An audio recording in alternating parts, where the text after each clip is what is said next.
የመጨረሻው ቀን መቼ ነው? ክፍል 2 አራቱ አራዊት። እንደምን ሰንብታችኋል ውድ የፕሮግራማችን ተከታታዮች። ባለፈው ክፍል ስለ መጨረሻው ቀን መመርመር ጀምረን በታሪክ ወደ ኋላ ሄደን ዛሬ ያለንበት ዘመን በመጽሐፍ ቅዱስ ውስጥ በተነገሩ ትንቢቶች መነጽር ለማየትና አሁን ያለንበት ዘመን የቱ ጋር እንደሆነ ያለው ለመረዳት ሞክረናል። ከዚህ በፊት ለማየት እንደሞከርነው በንጉሱ ናቡከደነጾር ህልም ላይ በታየው በታላቁ ሐውልት ላይ በመመስረት እኛ ያለንበት ዘመነ መንግስት የዓለም የመጨረሻው ወይም አምስተኛው ዘመነ መንግስት ማለትም እኩሉ ሸክላ እኩሉ ብረት በሆኑት በሐውልቱ እግሮች እንደተመሰለ በእነዚህም ነገስታት ዘመን የዓለም መጨረሻ የዘላለማዊው መንግስት ደግሞ መመስረቻ እንደሚሆንም ለማየት ሞክረናል። በዛሬው ፕሮግራማችን ደግሞ በትንቢተ ዳንኤል ምዕራፍ 7 ላይ ስለተነገሩት ትንቢቶችና ስለ ትርጉማቸው በመመልከት የመጨረሻው ቀንን አንጻራዊ መቼት ለመረዳት እንሞክራለን። ፕሮግራማችን በተከታታይ እንዲደርሶት ቻናላችንን ሰብስክራይብ በማድረግና የደውሉን ምልክት በመጫን እንዲሁም ለሌሎች እንዲደርስ ሼር በማድረግ አብራችሁን ቆዩ። አራቱ አራዊት። ይህ ትንቢት በትንቢተ ዳንኤል ምዕራፍ 7 ላይ ነብዩ ዳንኤል ራሱ ባየው ህልምና ራእይ ላይ በግልጽ የተቀመጠ ትንቢት ነው። ራእዩም እንደሚከተለው ይነበባል። ዳንኤል እንዲህ አለ። አራቱ የሰማይ ነፋሳት ታላቁን ባህር ሲያናውጡት ሌሊት በራእይ አየሁ። እርስ በርሳቸው የማይመሳሰሉ አራት ታላላቅ አራዊት ከባህር ወጡ። የመጀመሪያው አንበሳ ይመስል ነበር፣ የንስርም ክንፎች ነበሩት። ክንፎቹ እስኪነቃቀሉ ድረስ ተመለከትሁ። እንደ ሰው በሁለት እግሩ እንዲቆም ከምድር ከፍ ከፍ ተደረገ። የሰውም ልብ ተሰጠው። እነሆም ሁለተኛው አውሬ ድብ ይመስል ነበር፣ በአንድ ጎኑ ከፍ ብሏል። በአፉ ውስጥ በጥርሶቹ መካከል 3 የጎድን አጥንቶች ነበሩት። እርሱም ተነስ እስክትጠግብ ድረስ ሥጋ ብላ ተባለ። ከዚያ በኋላ ተመለከትሁ፣ በፊቴ ነብር የሚመስል ሌላ አውሬ ነበር። በጀርባውም በኩል የወፍ ክንፍ የሚመስሉ 4 ክንፎች ነበሩት። ይህ አውሬ 4 ራስ ነበረው፣ ለመግዛትም ስልጣን ተሰጠው። ከዚህ በኋላ በሌሊት ራእይ አየሁ።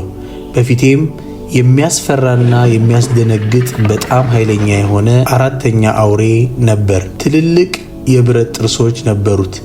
ያደቅና ይበላ የቀረውንም ሁሉ በእግሮቹ ይረጋግጥ ነበር። ከእርሱ በፊት ከነበሩት አራዊት ሁሉ የተለየ ሲሆን 10 ቀንዶች ነበሩት። ስለ ቀንዶቹ ሳስብ ሳለው ከመካከላቸው አንድ ሌላ ትንሽ ቀንድ ብቅ ሲል አየሁ። ከመጀመሪያዎቹ ቀንዶች 3ቱ ከፊቱ ተነቃቀሉ።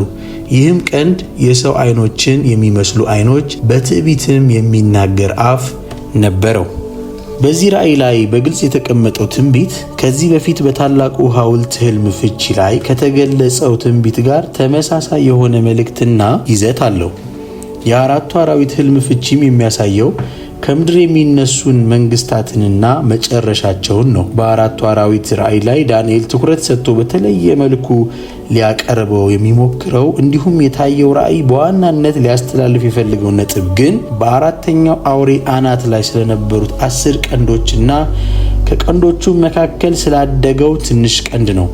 ይህም ስለ መጨረሻው ዘመን በግልጽ ከተነገሩ ትንቢቶች ቀዳሚው እንዲሆን ያደርገዋል። ከዚህ በፊት ልንመለከት እንደሞከርነው ከመጨረሻው ዘመን በፊት የሚነሱ 4 ነገስታት እንደሚኖሩ በታላቁም ሐውልት ራእይና በአራቱም አራዊት ራእይ ላይ በግልጽ ተቀምጧል። በሁለቱም ህልሞች ላይ ያሉትን 4 ነገስታት በንጽጽር ብንመለከት የመጀመሪያው መንግስት በሐውልቱ የወርቅ ራስ እንዲሁም ከአራቱ አራዊት በመጀመሪያው የንስር ክንፍ ባለው አንበሳ በሚመስለው አውሬ የሚመሰለው የባቢሎን መንግስት ነው። ሁለተኛው መንግስት በሐውልቱ የብር ደረትና ክንዶች እንዲሁም ከአራቱ አራዊት በሁለተኛው ድብ በሚመስለው አውሬ የሚመሰለው የሜዶንና የፋርስ መንግስት ነው። ሶስተኛው መንግስት በሐውልቱ የናስ ሆድና ወገብ እንዲሁም ከአራቱ አራዊት በሶስተኛው በጀርባው ላይ 4 የወፍ ክንፎች እና 4 ራሶች ያሉት ነብር በሚመስለው አውሬ የሚመሰለው የግሪክ መንግስት ነው። አራተኛው መንግስት በሐውልቱ የብረት እግሮች እንዲሁም ከአራቱ አራዊት በአራተኛው በሚያስፈራና በሚያስደነግጥ ትልልቅ የብረት ጥርሶችና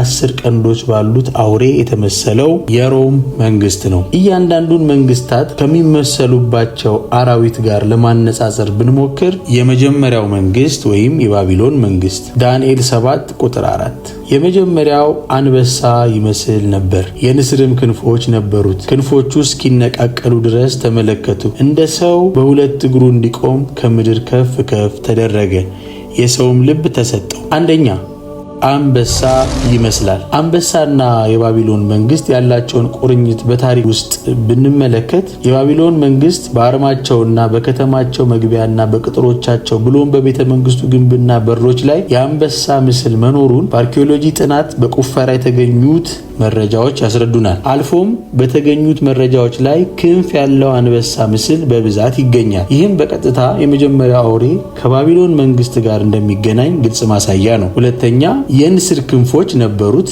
ክንፎቹም ተነቃቀሉ።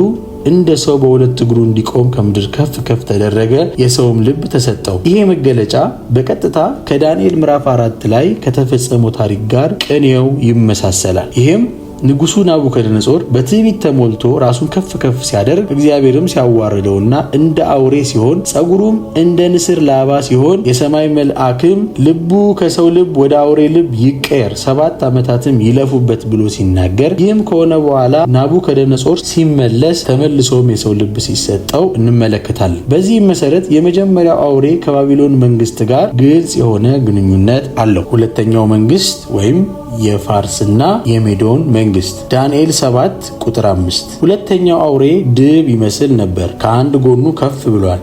በአፉ ውስጥ በጥርሶቹ መካከል 3 የጎድን አጥንቶች ነበሩት። እርሱም ተነስ እስክትጠግብ ድረስ ስጋ ብላ ተባለ። አንደኛ በአንድ ጎኑ ከፍ ያለ ድብ።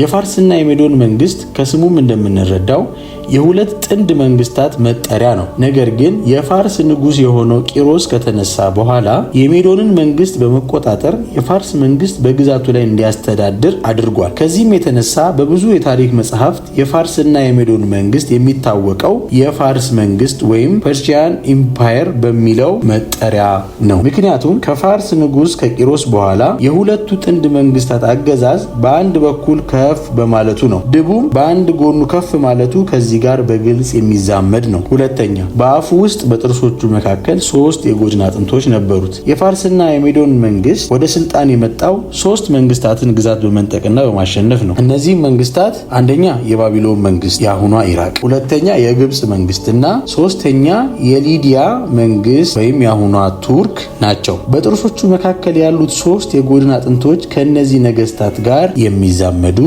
ናቸው። ሶስተኛው መንግስት ወይም የግሪክ መንግስት ዳንኤል 7 ቁጥር 6 ከዚያ በኋላ ተመለከቱ፣ በፊቴ ነብር የሚመስል ሌላ አውሬ ነበር።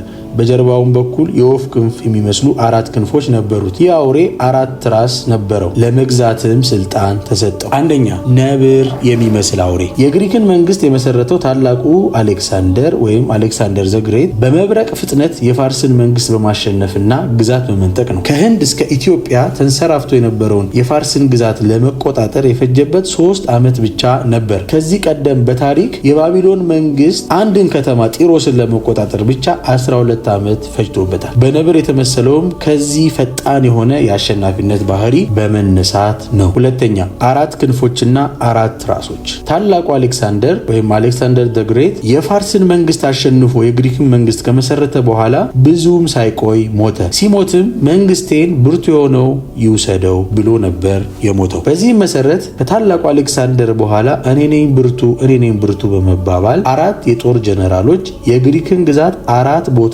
ከፍለው ያሸነፉትን ግዛት ይገዙ ነበር። 4ቱ ክንፎች ወይም 4ቱ ግዛቶች በ4 ራሶች ወይም በ4 ጀነራሎች መመራታቸውን በግልጽ የሚያሳይ ነው። አራተኛው መንግስት የሮም መንግስት ዳንኤል 7 ቁጥር 7 በፊቴም የሚያስፈራና የሚያስደነግጥ በጣም ኃይለኛ የሆነ 4ኛ አውሬ ነበር። ትልልቅ የብረት ጥርሶች ነበሩት። ያደቅና ይበላ የቀረውንም ሁሉ በእግሮቹ ይረጋግጥ ነበር። ከእርሱ በፊት ከነበሩት አራዊት ሁሉ የተለየ ሲሆን 10 ቀንዶች ነበሩት። ስለ ቀንዶቹ ሳስብ ሳለሁ ከመካከላቸው አንድ ሌላ ትንሽ ቀንድ ብቅ ሲል አየሁ። ከመጀመሪያዎቹ ቀንዶች 3ቱ ከፊቱ ተነቃቀሉ። ይህም ቀንድ የሰው አይኖችን የሚመስሉ አይኖች፣ በትዕቢትም የሚናገር አፍ ነበረው። ይህ አራተኛ አውሬ በአናቱም ላይ ያሉት 10 ቀንዶች እንዲሁም ከቀንዶቹ መካከል ያደገው ትንሹ ቀንድ የመጨረሻውን ዘመነ መንግስት በግልጽ የሚያብራራ የትንቢቱ ክፍል ነው። በቀጣይ ክፍል የዚህን አውሬ ባህሪና ተዛማጅ ታሪኮች በጥልቀት በመመርመር ስለ መጨረሻው ቀን ለመረዳት እንሞክራለን። ፕሮግራማችን በተከታታይ እንዲደርሶት ቻናላችንን ሰብስክራይብ በማድረግና የደውል ምልክቱን በመጫን እንዲሁም ለሌሎች እንዲደርስ ሼር በማድረግ አብራችሁን ቆዩ። መልካም ጊዜ